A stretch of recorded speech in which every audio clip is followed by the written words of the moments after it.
Imagine um país que nos últimos 30 anos gastou mais de 7 trilhões de reais apenas pagando juros de uma dívida que nunca para de crescer.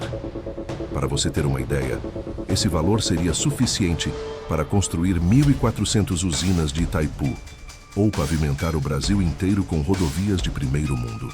Mas esse dinheiro não foi para o asfalto, nem para os hospitais. Ele desapareceu nas engrenagens de um sistema que poucos compreendem, mas que todos sentem no preço do arroz e na parcela do carro. O Brasil ostenta quase que permanentemente o título de campeão mundial de juros reais. Mas por que exatamente o país nunca consegue quebrar esse ciclo?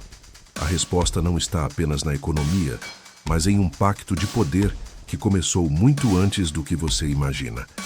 Eu sou o Atlas Político e nos próximos 10 minutos vou te mostrar as provas documentadas de como o Brasil caiu na armadilha dos juros eternos e quem são os verdadeiros arquitetos dessa estrutura que mantém o país andando em círculos.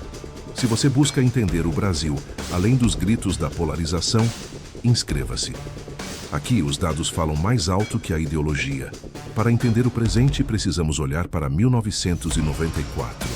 O Plano Real salvou o Brasil da hiperinflação, um mérito inegável. Mas, para sustentar a nova moeda, o governo adotou o que economistas chamam de tripé erguido sobre juros.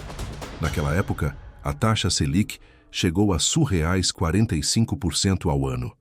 O argumento oficial era atrair dólares para estabilizar o real. O problema é que o remédio virou vício. O Estado brasileiro descobriu que era mais fácil financiar seus gastos oferecendo os juros mais altos do mundo para investidores do que cortando privilégios e reformas estruturais. O relatório Focus do Banco Central, que hoje dita as expectativas do mercado, é o herdeiro direto dessa mentalidade. Uma bússola que, muitas vezes, parece apontar apenas para o norte dos rentistas. A escadinha de eventos é clara. Em 1999, adotamos as metas de inflação.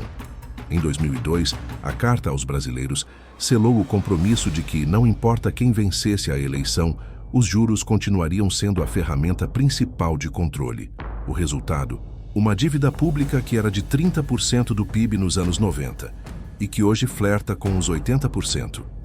Nós não estamos pagando a dívida, estamos apenas pagando os juros para ter o direito de continuar devendo. Aqui entra o dado que ninguém te conta no Jornal da Noite. Existe um conceito chamado dominância fiscal. Ele acontece quando os juros sobem tanto que, em vez de segurarem a inflação, eles a alimentam. Por quê? Porque o governo precisa imprimir mais dinheiro ou emitir mais dívida apenas para pagar os juros da dívida anterior. Segundo dados do próprio Tesouro Nacional, o Brasil gasta hoje cerca de 6% do seu PIB apenas com juros. Para comparação, países vizinhos com economias similares gastam menos da metade disso.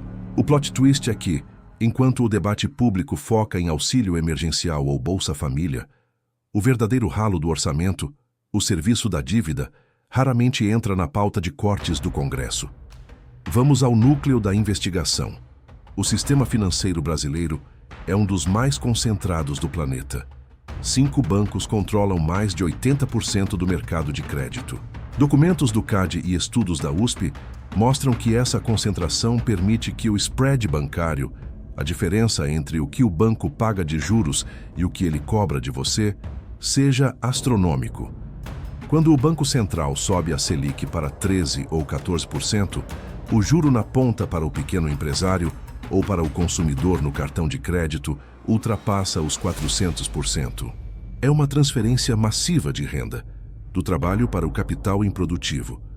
Ao analisarmos as atas do Copom, o Comitê de Política Monetária, percebemos um padrão.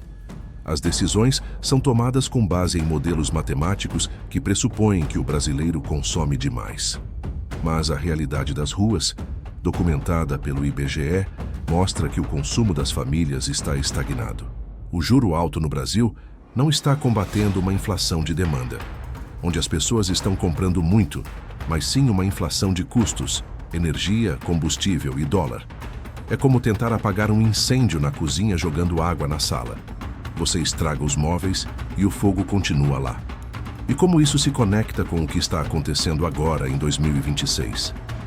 Recentemente, vimos o mercado elevar a previsão de inflação por 8 semanas consecutivas no relatório Focus. A resposta automática? Pressão para manter a Selic em 2 dígitos. O padrão se repete. O governo gasta mal, o Banco Central sobe os juros para compensar, a economia trava, a arrecadação cai e o governo gasta ainda mais para tentar reaquecer o país. É o Ouroboros da economia brasileira, a serpente que morde o próprio rabo. A lição histórica de países como a Coreia do Sul ou o Japão no século passado foi clara: juros baixos e crédito direcionado para a produção. O Brasil fez o oposto. Criamos um sistema onde é mais lucrativo para um empresário deixar seu dinheiro rendendo em títulos públicos do que abrir uma fábrica e contratar pessoas. O Risco Brasil virou uma desculpa institucionalizada para manter margens de lucro que não existem em nenhum outro lugar do mundo. A pergunta que fica é: por que o Brasil não quebra esse ciclo? Porque a armadilha dos juros eternos é o que mantém a estabilidade política de um país que se recusa a reformar sua base. É o preço que pagamos pela nossa falta de memória institucional e pela incapacidade de enfrentar os verdadeiros donos do poder. Enquanto o debate for sobre direita ou esquerda, e não sobre o custo do dinheiro, o Brasil continuará sendo o país do futuro que nunca chega, preso em uma planilha de Excel que só favorece quem já tem muito. A conta chegou, e ela está no seu boleto de amanhã. Atlas Político, onde o poder encontra a verdade.